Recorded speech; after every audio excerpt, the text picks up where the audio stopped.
All right, we are back. We are back. As you all can see, I have like this new little fancy background, capture, curate, share. Trying out some new things as we go. But we have Jen here with us, and Jen is amazing. It's Jen or Jennifer or Jen is what she prefers, and that's what its title is. Jen Dean, amazing classroom teacher, instructor, doing great things with EduProtocols. So we're going to talk a little bit about that today. Jen's going to give us some good tips, some good insight, some good things that's happening in the field directly from the classroom as to how things are going. So we're on limited time, borrow time, but we are all good, no problem at all. So Jen will take it away for us in her presentation. And today we're going to talk EduProtocols, which is pedagogy, but we're going to talk it about the little people, the little people.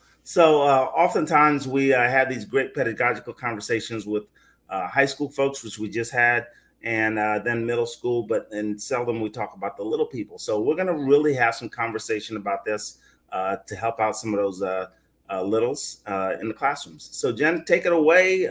Introduce yourself. What you're passionate about, that kind of stuff, and how people can follow you on Twitter, Insta, and that kind of stuff. Awesome. Well, thank you for that awesome introduction, Randall. Okay, as he said, I'm Jen. I'm a first grade teacher down in the Coachella Valley of California. So if you've heard of the Coachella Music Festival, that's where I'm at. It's a good location. But I actually started my teaching career in Illinois, which is not too far from Kentucky either. So beautiful area. I am a mom to almost 18-month-old. He'll be 18 months in 2 days from today. So maybe by the time you're watching that, he'll be even older, right? And I am here to show you some ways that I use EduProtocols for my first graders. But I'm going to show you kind of like from a TK to second grade perspective, and some really awesome ones that we use. So you'll have this presentation that you can access to. This will bring you to my presentation because there's a lot of amazing templates in here that you're going to want to have because who has time to make more things? That's what's great about protocols. So we're going to jump into that. This is a presentation that that Ben and I do. So Coach Ben, definitely follow him too. This is his information, so how you can follow him on Twitter. He's a kindergarten teacher, but former sixth grade teacher and TOSA. So he's done a lot, and we did this presentation together. So I just want to give him a shout out. Feel free to follow him for some of his amazing tips and tools too. And then just a little bit, here's my introduction, which I kind of already did. So, and yes, you can follow me at techie_Jen, which was on that slide. So we want to start with what is an EDU protocol, right? What is an EDU protocol? You hear that word and you're like, well, what even is that? One thing that you want to understand is it's actually a lesson shell. It's not just an activity. And this is, there's some of the EDU protocol books that are out there right now. But Ben, the guy I was just telling you about, and I are actually writing the TK2 version right now. So stay tuned for that awesome edition. It will look different because it should even have a little crayon box, so it looks a little more obvious. But you can watch this video to learn more about what an EDU protocol is. I'm going to skip that for now because our good friend Kim Vogie really explains what an EDU protocol is really, really well. It is a lesson, not an activity. Okay, so when we talk about some of these, it's not just an activity, it's a full-on lesson. It is something that is constantly repeated. It's a structure that you follow, but the content might change or things like that. But the structure itself stays the same. One-to-one accountability for each student doesn't take too long. And kids love it. And it really focuses on those 4 C's. Kids are collaborating. They have to communicate with their collaboration. They get creativity. These templates aren't anything like really fancy to look at because students create them, right? And they involve much more critical thinking, especially in the 2 that I'm really going to show you today. They do take commitment. That's one thing we really try to emphasize, right? If you do one of these protocols that I teach you and you only do it like once a month or even only once a week, you're not going to really get the value out of it. It's something that you really have to commit to and do like 3 to 5 times a week. It's a progression, especially with our little ones, right? We don't jump into these protocols full on like they might do in high school, middle school, even like upper elementary. We might start off smaller, and then the key is to constantly progress, especially with, like I said, what I'm going to show you today. But the best part is immediate feedback. If you're anything like me, grading, I just don't like grading, right? It's like time consuming. Who has time for that, especially if you don't have preps built into your day?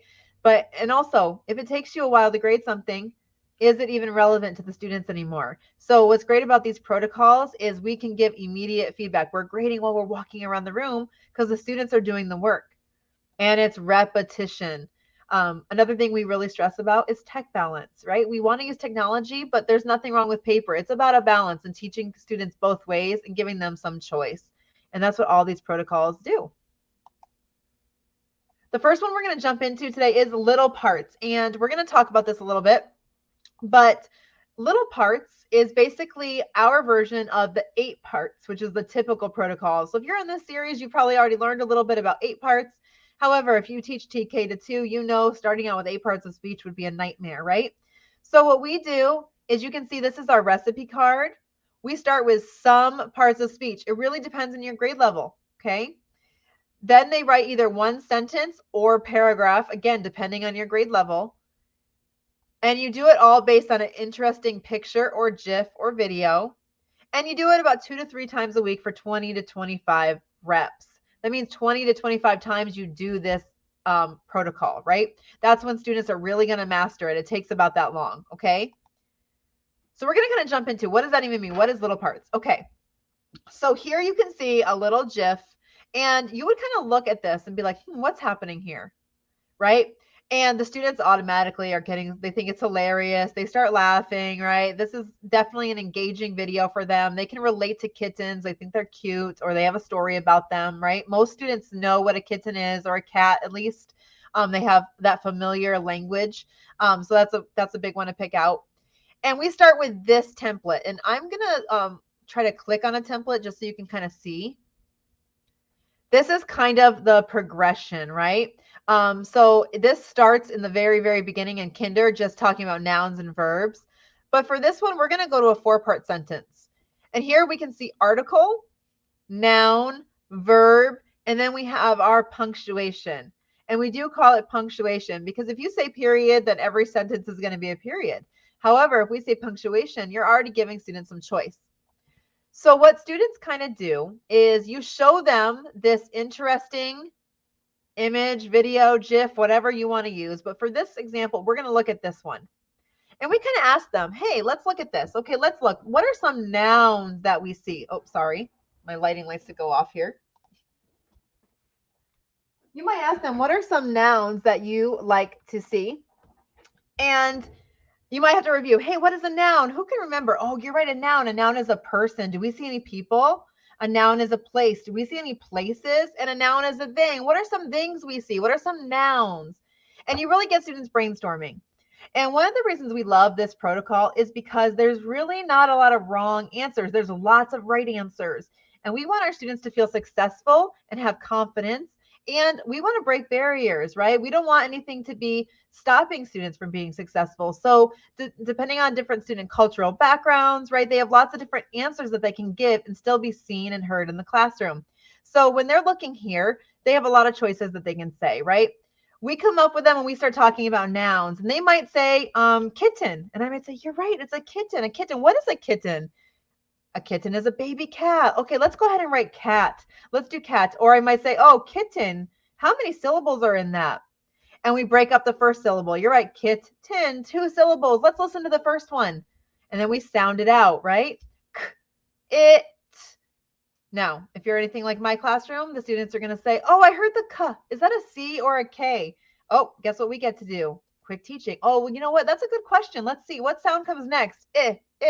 Oh, that's an I. I know that when it's a I, it's the letter K usually, right? Almost always. There might be some words that break that rule, but not many, because we know about C and E and I, right? So K, let's write it K-I-T. Great. Now let's do that second syllable, 10. Oh, let's do the sounds there. And now we're spelling the entire word together. Think about how many things I'm teaching in this one lesson. I'm teaching grammar. I'm teaching syllables. I'm teaching phonics. I'm teaching writing. So many different things being taught in one time, maybe even some vocabulary. And basically what we do is we would do all the nouns first, right? So in this template, we have 4 different nouns. and I'm calling on different students. And I don't like, one thing I like to say is I don't just write it and have them copy. We sound it out and then we are writing together. So I tell them to write the sounds they hear. If that means that they accidentally wrote a C because they forgot the K rule, that's okay. Then we can fix that. But we have to kind of stop with this copy culture and really get our students, even in the TK2 classroom, writing independently and letting them know it's okay if they make mistakes. That's how we learn, right? Because now if I see a lot of people who wrote a C instead of a K, I can quickly do another phonics lesson to review. Remember when I is the next letter, it's usually a K, and then we can fix that and have those teachable moments. After we do nouns, then we might move on to verbs. And that's one of the reasons I really like using GIFs or videos. I feel like you can see the verbs, right? When you're teaching verbs, it's a lot easier to see the action as they're happening. Otherwise, they can get kind of confused. So when we're teaching grammar in these other ways, sometimes verbs just don't make sense to them. So when we can actually see them, I feel like you get more value in what you're doing, right? So I might ask here, what's happening in this picture? What are some actions? And again, there's so many right answers. I'm not looking for one right verb. Like I'm not saying, hey, what's the verb in our sentence? And there's only one right choice. I'm letting students have lots of choice, lots of ways to be successful. They could say hurting. They could say grabbing. They can say lifting, right? They could say all sorts of different things. If you're looking at this, you might have some verbs that are coming to your mind. And we again do the same thing. Okay, let's hear that word that you just said. Let's do the sounds. Let's write them. Write the sounds that you hear and getting students to write as much as possible. One thing I will say is that we usually color code this. That's just my personal preference. You'll see some of that as we go on when I go into some examples. But basically, like you'll see different things. And then we always talk about which verb makes sense with the noun. So would I say, oh, the kitten pulling? The kitten is being pulled? Like what makes sense, right? The kitten runs, the kitten ran, so as we're kind of thinking about that, I kind of talk about, well, which one makes sense with the noun we chose? So now we're also teaching verb tenses and the different kinds of verbs to match the language. So lots of different teaching happening in this one example. After they kind of fill out this template, they have some lines at the bottom where now they write any sentence they want. So they're not limited to just this article, noun, verb, and part of speech. They could add other words. This is where they might say, the kitten is being pulled. Or some students who aren't ready for that might just say, the kitten ran. So lots of flexibility in how they do this. So naturally differentiated too. On this slide, when you get here, just so you know, if you click on this one, this is where it's going to give you all these templates that I just showed you. So you can choose. Start small, or maybe you're already in second grade and you're like, no, I don't need to be that small. I can automatically start with this 5-part sentence, right? You choose how you want to do it. But you can even see, I can see little Ben's icon here working on some more of our templates because now we're getting into prepositions. And that's the big thing is you start small, but as students start mastering those parts of speech, you start adding to them. And I'll show you a little bit about how I do that, but I just wanted to remind you, if you click on this, it will bring you to that template. So you have them already made and ready to go for you. And those templates are going to be all in the presentation that we'll share with folks, right?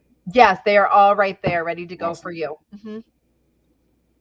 Usually I give you kind of a time to pause, kind of process and reflect on that. So Randall, do you have any questions until I kind of get to the examples?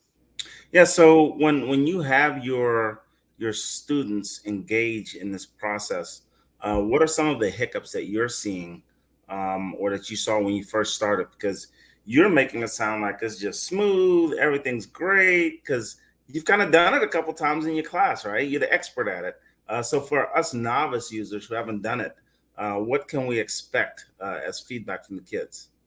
I think sometimes students are scared to write by themselves. We have created a copy culture and they just want to wait for you to write the answer and do it, right? Students are also sometimes afraid of getting the wrong answer. So I think the biggest thing is when you're picking an image or a video, pick something that every student can relate to in some way. Don't pick something really hard. Pick something that, is going to be something that no matter where your student is kind of from, they're going to be able to participate. Okay. So like even if they don't know every single word or every single part of speech, something that at least when they're looking at that image or that they can relate to something in that they see, right? So even if they don't know kitten, maybe they know cat, maybe they know meow, right? Whatever they know, something that they can relate to, and always focusing on how there's lots of different correct answers. The other thing is they're not going to master the parts of speech. You're going to have to review what a noun is, what a verb is constantly, until you really have gone through this a lot of reps. And so that those are the two things. Like, don't expect it to be something that they just get, but just encouraging that. That's a good question, though. All right, so here's some examples, right? Here's where you're going to see some of this color coding, okay? So here's a great way to, like, we all want to preview text, right? That's one of our biggest things. We look at a cover of a book and we start to make predictions on what might happen, what it might be about. And here you can see we color coded nouns are red, um, verbs are green. And I like to say, oh, actions are things you do, green for go, right? You're going to go do this. So that's like a good one. And then red just kind of, I just like that for nouns, but you don't have to. You can pick any colors you want. The trick is if you are going to color code, just stay consistent. Whatever you use for nouns, always use for nouns, things like that, so you don't confuse your students. And then here, what's cool, this is actually a Ben example. And what he did is he was focused on some of those vowel patterns, right? When the vowels don't make the short vowel sound, he was practicing adding some yellow to teach those phonics. And then what he did is you look at this book and the students start making predictions. Let's look at some more. This is a great one. This was actually for during virtual learning. And this is a video in this presentation that you can watch. I'm not going to do it for time's sake, but you can watch it. And what's great is like students did this during virtual learning. So it shows you that they can do it anywhere. Sorry, there's another example with the dogs, another video you can watch. And if you don't have a graphic organizer, hey, you forgot to make those copies, you can also quickly make one really fast. Just teach the students, write article, noun, verb, and draw some lines. You got a template ready to go. Some more great kinder examples, right? You can see different ones here when you get to this. But this is a great one because this is actually one that John Carippo himself, when he goes around, he does a lot of this stuff in other classrooms, and he and Marlena Hepburn are the creators of EduProtocols, and so he added this detail about drawing a picture. So basically, after they do the parts of speech, they draw a picture that represents the sentence. I was thinking you could even do this as think time. If you had your image up and you had students start to draw what they think some of the nouns are, what they think some of the verbs are, and kind of getting that. Or if you, when we get into writing more, because we use this eventually to write more like paragraphs, why not draw an image for that? So this is another cool example of how you can adapt it. This is just a little shout out about why little parts. This is a first grade teacher in Carlsbad, which is out here near San Diego area on the coast.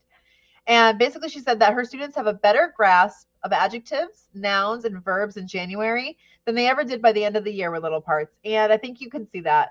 If you've taught different grade levels, you know you teach nouns and verbs and adjectives in kinder. You know, they come to first grade and act like they've never heard them before. They go to second grade and act like they've never heard them before, and so on and so forth. But by doing little parts, students really master the parts of speech and they understand how they work together. Because as you can see, we're not just teaching, oh, this is a noun. We're teaching it in context of writing. And so students are not just learning the parts of speech, but how they actually work and how they actually make your writing better. And that is more like of a conceptual understanding for them and a repeating, right? It makes it actually concrete for them. So it's better than just saying, oh, this week we're going to learn about nouns. They're learning it in context, which is so important. Here's some examples of how she did it. And just so you know, this is a book called Quirky, Jerky, Extra Perky. And this is actually a series on all different parts of speech. So this author has a bunch of different books. This one's about adjectives, but there's some about verbs. There's some about nouns. I'm not even sure what all of them are. Like, I don't know if there's adverbs or anything like that. But there's a lot of different parts of speech. It's a series. So if you want to start, this is a great one to start with when you're introducing a new part of speech too. First grade. Again, what's great about this is when you click on this, let's see if it works. This will bring you to my website that has all my Seesaw templates for little parts and other things too. Like this is a Google Slides template.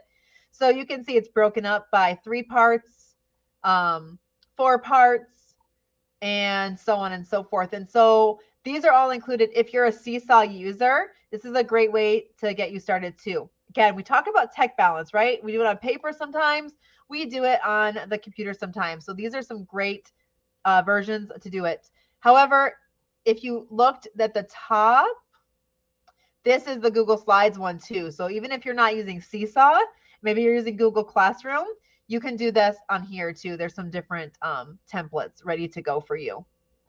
And all of that can be found in this presentation that we're going to be including with this recording. But lots of good examples. And even starting with all different kinds of parts of speech. And it's really, really easy to make copies and do this, which I will show you. I'm going to actually keep this open so I can show it to you a little easier. Here's some first grade examples. Now, one thing I will say is when I first do this protocol, I tend to not have them write sentences afterwards. The only reason I personally choose that is I found that I usually am starting this in the beginning of the year, right? I start little parts like right away. It's one of the first protocols I do. And my students are often a little intimidated about writing.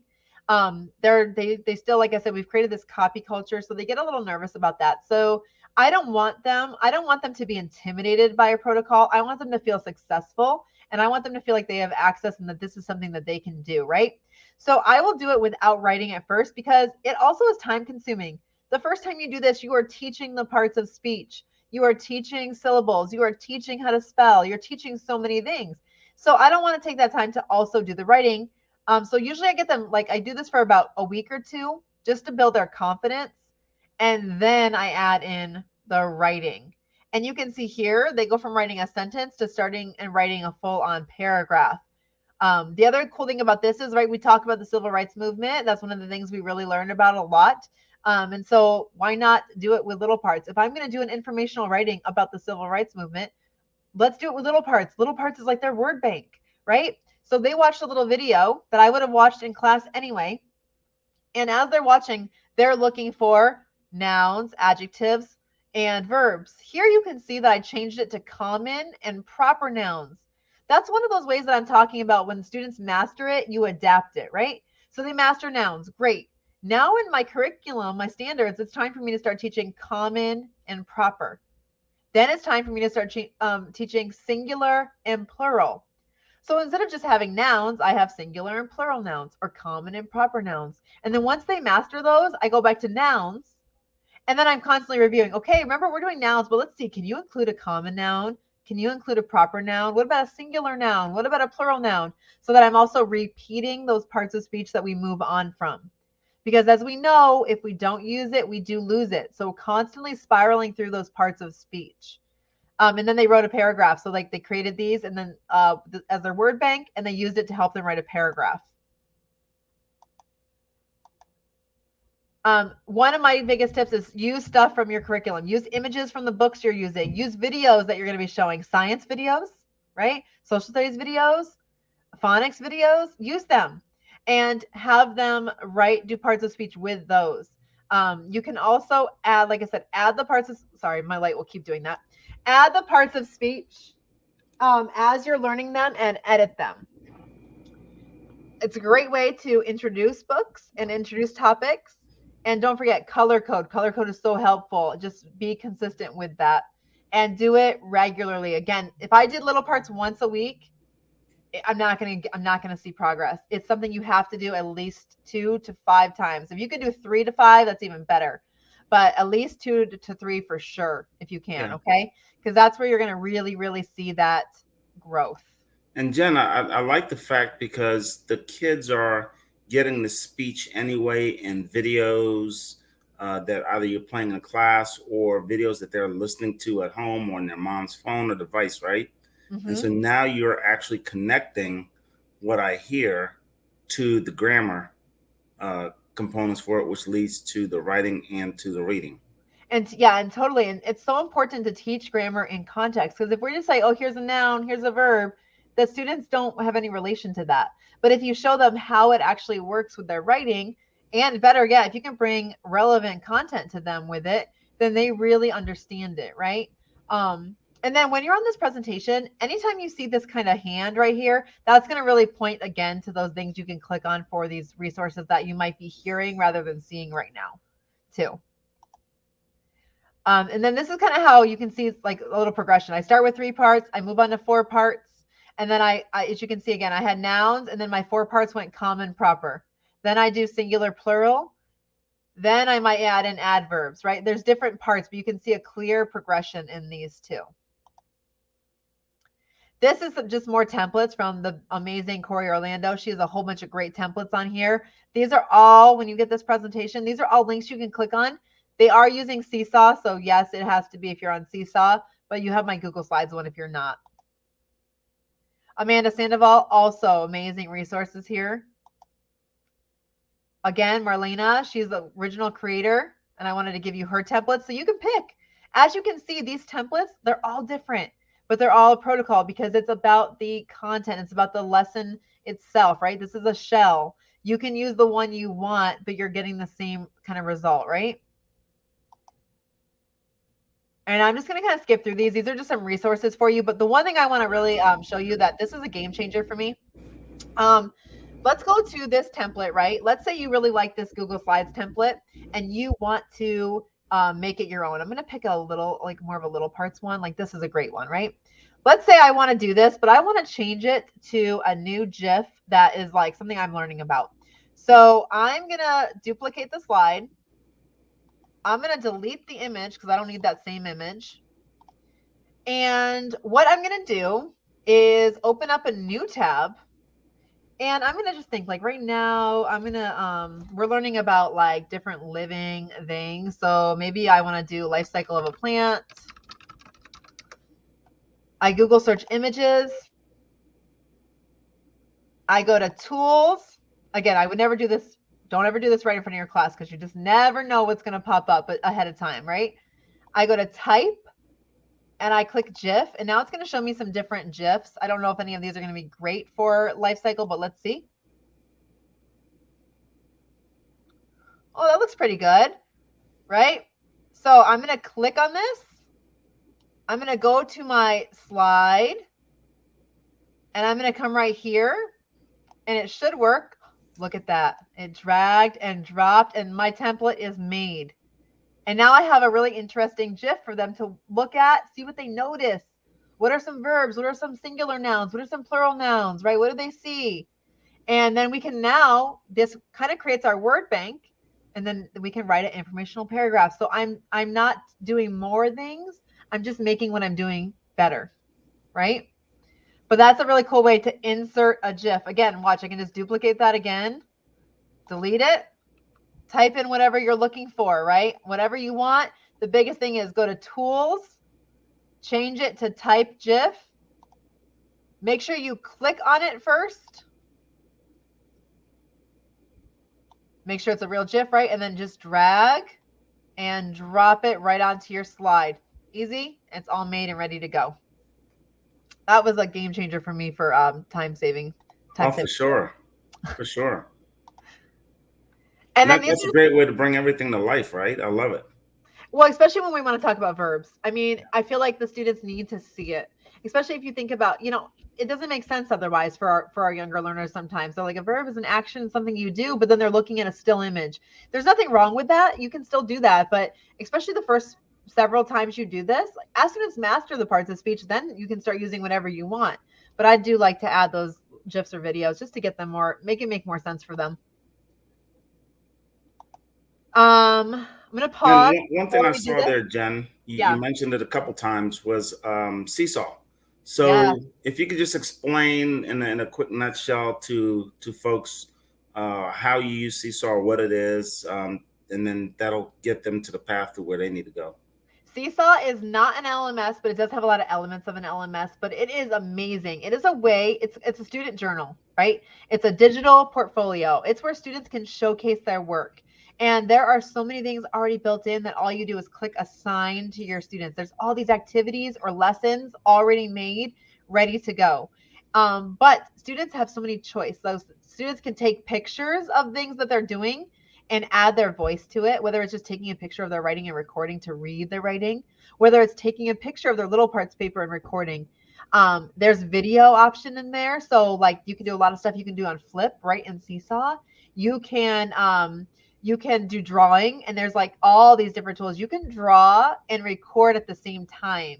So if we were talking about sketch and tell, for example, I love it because they can sketch and tell at the same exact time. When we're explaining math, for example, if they're like, maybe I said, hey, I want you to draw two polygons and tell me how they're different. Tell me how they're alike, tell me how they're different. Students could draw and verbally be recording, telling me what they're drawing, how they're different, how they're the same, all in one. So you really get to hear your students' mathematical understanding. And you can connect parents easily and message parents. So it's kind of like you can do everything in one platform. So I really, really love it. Highly recommend it. There's so many more good things I could say about it. But if you're in TK2, it's such a great, great tool. The other protocol I wanted to show you guys kind of quickly is emoji writing. This is, again, remember we talked about these protocols, they really focus on the 4 C's. This is a great one. It really focuses on critical thinking. A lot of teachers do the hamburger paragraph, and I'm not going to bash the hamburger paragraph because I think it has a place. It does teach, it's a great place for students to get an idea of where to start, but it shouldn't be the end result. Okay. So, yes, great. Want to use that as a starting point. But again, it shouldn't be the end result because guess what you get then? 28 of the same exact paragraphs, right? This is my story about avocados. Did you know avocados are green? Avocados grow on trees, whatever, right? It's all the same over and over again. The emoji writing teaches them how to think critically and connect ideas. So the idea is you use anywhere between 1 and 5 emojis. You quickly compose a story, or it doesn't have to be a story. We're going to talk about that, based on the emoji, and you're giving immediate feedback. You practice until the entire class has mastery. What I like to do is, as they get better at this, I add more emojis to make their stories longer, to add more elements to their story, or like I said, when we do this with other types of writing too. The best thing right here is this generator. It's probably going to make me sign in. I should have had this pulled up. It usually makes me sign in, even though I'm subscribed. And then basically you go to the random emoji generator. Again, let's do it again. And I love this random emoji generator. So when, again, you're on this is the cool thing. When you go up to the top, there's something that says animate emojis. And if you didn't catch it, I love animation, right? I think it just makes things more engaging and it helps students connect better. But we're going to click on this and see how it went from gray to blue. That's how you know it's on. And you can switch this. It doesn't have to be main idea, but I usually do start it with that. And we're going to click on this. And see how it changes? Like, otherwise, if I just did this, it would have just been a still image of whatever instrument this is. And I'm not going to say the instrument because, again, just like little parts, this could have lots of different answers. It doesn't have to be one right answer. So we would look at this emoji and we would think, hey, what is this emoji? What do you think? What's a word we could write for this emoji? And students might not know, but they might start thinking music, right? They might know it's an instrument. They might not know what it's called. Could they say music? Could that be right? Yes. Could they say violin? Could they say cello? Could they say whatever some other ones are? I would even say, fine, go ahead, say guitar. Say whatever, is an instrument that kind of looks like that. Could they say playing, right? Could they say song? So many different things that students can say that, one, gives them a chance to be successful, but also is going to make all the stories or whatever you're writing about different.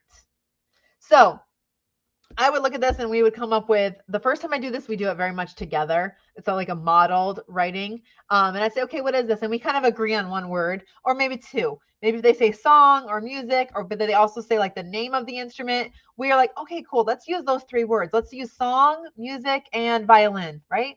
Let's use those. How can we start our story with this? And we start to write a story. Okay.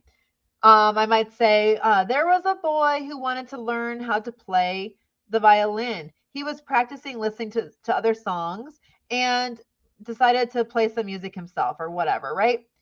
Then what we do is we do the next emoji. Oh, now what's happening? Okay, and we do the same thing. We generate some words. What could this be?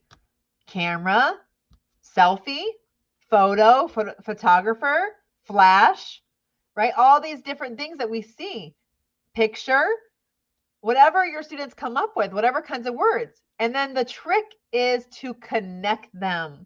Connect them. What usually happens if you don't teach this correctly is that students will just write a new sentence about this. They'll say, "Oh, I was taking a picture with my camera." Great. That's awesome. But how can we connect that to the story? What were you taking a picture of? Or what is somebody else in the story taking a picture? Right? So we might say, "Oh, someone heard him playing and thought it was really good. They took out their camera and started taking pictures." And you're connecting the idea. And I usually do it at least one more time. Oh, what's happening here? And it could be so many different things, right? Girl, woman, waving, kid, could be anything. Mom. So many right answers that we could get here. And that's the thing. It shouldn't be one right answer, right? Letting students have that language, building that vocabulary with them, and helping them connect ideas. Just think about if you use this, how many different stories would you get? How would students be thinking critically about how they can connect these ideas rather than just coming up with their own, basically retelling a story they've already heard, right? This is going to put them on the spot thinking, okay, what is that? How can I connect it? And again, if you want to do more, you can do more. Like if you're in second grade, you're like, no, I can definitely do 4 and 5 right away. Ooh, that's a good one. You could keep going, right? If for some reason you really don't like an emoji and you just really can't think about how to connect it, you can always click on this to generate a new one. And these are pretty much the safe emojis. So, I mean, there's a couple silly ones, but they're all safe. You don't have to worry about your like margarita glass coming up or anything like that. Here's some great examples of why we do emoji writing. I love this one. I haven't met a kid yet who doesn't like emoji writing. Mine beg to do it. Again, if you can have students begging to write, you're doing something awesome, right? I mean, getting kids to write can be hard. It is designed to help them master creative paragraph writing. They make better and more interesting stories. They increase their vocabularies, and they're literally saying, "Can I please do this?" If I don't do this, like for example, I haven't done emoji writing for 2 weeks because I wasn't here as much last week, and this week is short day, like all days are short days. And they're like, "When can we do emoji writing?" And I'm like, "Okay, fine. You know what? Tomorrow, guys, I'm gonna assign an emoji writing just for you because I know how much they love it." To show you some examples and then I'll pause. But here, this is a great example in kindergarten, right? Because you might be thinking, okay, come on, I can't do this in kindergarten. They can't write yet. You know what? You're probably correct about that. But they can start small. Here's a great example, and I kind of want to play it. So let's hope it plays for you. But this is Ben's example. Ben, again, don't forget to follow him, Cogswell, Coach Ben.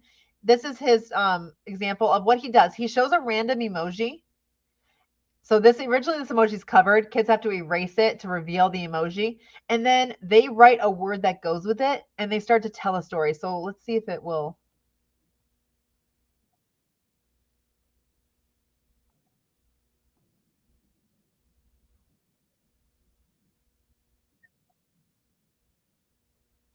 And there you can see, if you see this, hopefully you can hear that okay. Then he takes the frog and he shows the action. So this is a great example of you're right. Maybe they can't write that whole sentence, but they can write the word. And is frog the only answer they could write? What are some other words they might write? Maybe they write hop, toad. Maybe they're really advanced and they can write amphibian, right? Whatever you might want to think about. Sorry, that wants to play again. Some more examples, right? The sun, more simple CVC words, and the other one was more like an R blend. So you could, again, hopefully you're seeing that progression. You can watch that another time. Here's some more examples of how it then gets even more advanced, because then what happens is we look at an emoji, but we start seeing how many different words we can write for that emoji. So it's one emoji, 3 words. This is, again, going to help to make our stories more interesting when we get to writing. Now, one thing that Ben and I really like to do is we like to kind of put little parts and emoji writing together, right? Because again, little parts can be a great word bank for them, a brainstorming activity too. And why not show how the two of them work together? So we might show the emoji and they might say, okay, what is the noun? What is the verb? Especially if you animate the emojis. Okay, what is the noun? What is that noun doing? And now we can use it to write sentences. It's a great transition before you start actually writing stories, right?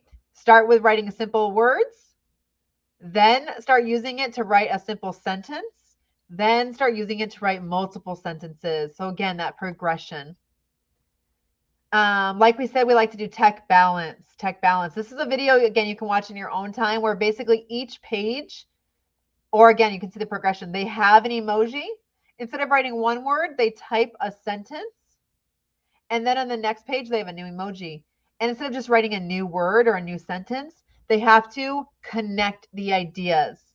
So hopefully you're kind of hearing and seeing the progression. If you're in kinder, you could start doing this, but closer to the end of the year. If you're in first grade, you could start again. I like to start with simple, the bend strategy, and like the first couple times I do it, and then I quickly move into sentence writing, and then I quickly move into connecting the ideas.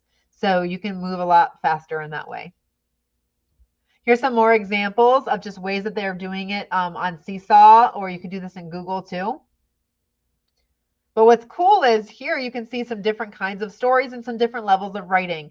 So clearly this student is writing a little more expanded sentences. But neither story is the same. More first grade examples. Here's a great thing about why I love Seesaw too. Kind of talked about this is, hey, look, we did it on paper. What I like to do too about this example I want to show you is that I do have them draw the emojis sometimes, because again, one of the things we need is to let students be successful. We just need to give them time to think. So I know we have like not a lot of time and we're rushed a lot, but just by simply, we like having illustrations in our writing anyway. So just as simple as being as simple as saying, hey, here's the emoji, go ahead and draw it. As you're drawing it, think. How do you want to start your story with this emoji? What is it? What are some words that you think? Right? Getting them to do that so then you can share and build that language. They just need opportunity.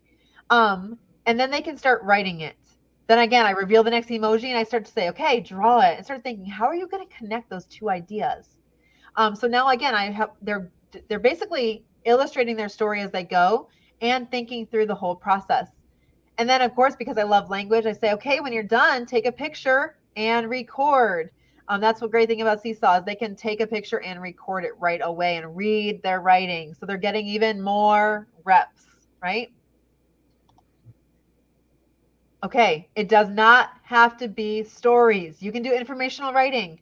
Okay, so here's one I do. This one was actually completely random. And I randomly did it until we like to kind of say, okay, what are we going to write about? And it actually landed on a snake. And I was like, hey, cool, snake. Okay, does it have to be a snake? Nope. What is a snake? Reptile? Okay, living thing?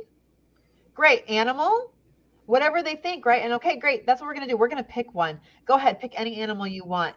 Go on to Epic or go into our library about living things. Pick any living thing you want and go find out as much as you can about it. Go read, right? And then they write their introduction sentence, their topic sentence. Then when their next emoji pops up, it was ice cream. I was like, okay, what is ice cream? What do you do with ice cream? Oh, you eat it. Great. Okay, so find out, what is your living thing? All living things need food. What's your living thing's food? Go read, find out. So now I'm teaching them how to research. The third one was a tree, and I was kind of getting creative with this. It could have been a lot of different things, but I was like, oh, trees. Trees are outside. Trees, they can be in our environment. What's your environment? Where does your animal or whatever, where does your living thing live? Where does it grow best? How does it survive there? Lots of different things. And we actually created basically informational paragraphs about a living thing, so much better than them all writing about a snake or them all writing about this. And it taught them how to research specific answers in a much more engaging way, and gave them lots of, and let them be their choice. They got to pick whatever they wanted. It didn't have to be snake. More examples. Just want to kind of poetry. This is another fun way. We teach poems. So cake was the main idea, right? Okay, all of us, we're going to be writing poems about cake today. Who doesn't want to do that? We love cake. Just worked out that way. And then so they had to write their first, I guess, whatever line, I guess you'd call it. And then the second emoji popped up. Oh man, what is this? What is this one? A lot of people say cowboy. Okay, well, how are you going to relate that? And then they write their next line, but they had to relate it to cake. And so here you can see it's not, maybe it's not the greatest poem, but is it creative? And again, now I have lots of different types of poems, lots of different things, all about cake. So just kind of want to go ahead and show you. I'm just going to skip through this and I'm going to give time because it's actually time. But some really cool ways to add emojis. I just want you to see these are all these resources. But one of the resources that we really love is Emojipedia.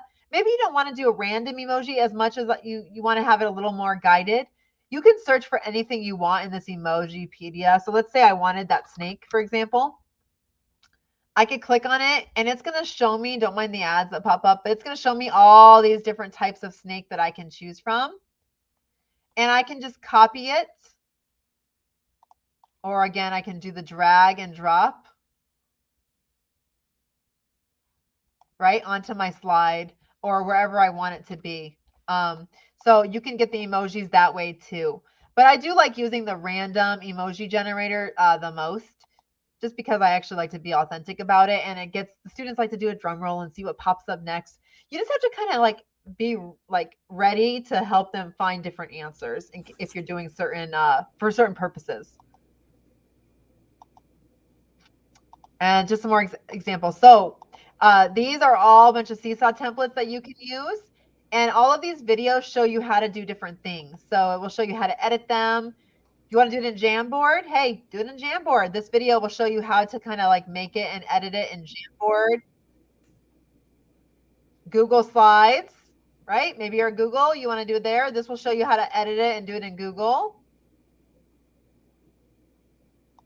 And with that being said, I just wanted to pause, process, reflect, and give you any time to ask questions before we end. Hopefully that gives you an idea of little parts and emoji writing and how you can take your writing to the next level with these two amazing EduProtocols. Yeah, and Jen, I appreciate this. I mean, it's just absolutely mind blowing. And even the pause and reflect components are part of the Edu protocols built in, right? So even when you do a pause and you have the kids process in the class and then they reflect, it's all part of the learning process. And I love it. And I'm just mind blown with all the tools and the live links that you have. So when people are seeing this document, with the PowerPoint in it. They can click on it and they can see the templates. They can see all the cool things that you have there. So kudos to you and the crew over at EduProtocols for Littles. And we are so excited that one day, don't know when, it's going to be soon, hopefully in the near future, but we don't know if there is a EduProtocols book coming out for the Littles.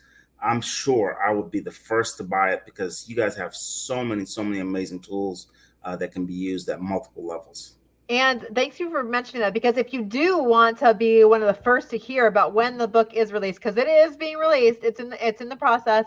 It is written, okay? It's just that you have to go through a lot of the other stuff, right? But it's getting there. It's getting close. You can actually go to our website, primaryeduprotocols.us or .us, and there's a form that you can fill out that we will not be like using to send you mass emails. We're literally only going to use it to say, hey, the book is out. Do you want to be part of the mailing list? And then that, once you say yes or no, then that's when you could get more emails. But this one is just to say, do you want to be first to hear when the book comes out? And that's the only thing that we're going to use that for. So feel free to follow us on there. Ben and I are always doing really cool things and trying to put our presentations on there. It is a work in progress. We each had our own websites, and now we're trying to combine them. So it's a one central location for everyone to access things. But if you do want to be one of the first to hear, check out primaryeduprotocols.us and click on that form and fill it out so we can let you know. Awesome. So excited. So thank you so much for being out here today and leading us through this session and showing us amazing things. And we hopefully look forward to having you come on again as another guest. I'd love Thank to. you, Thank you Jen. for having me. Absolutely.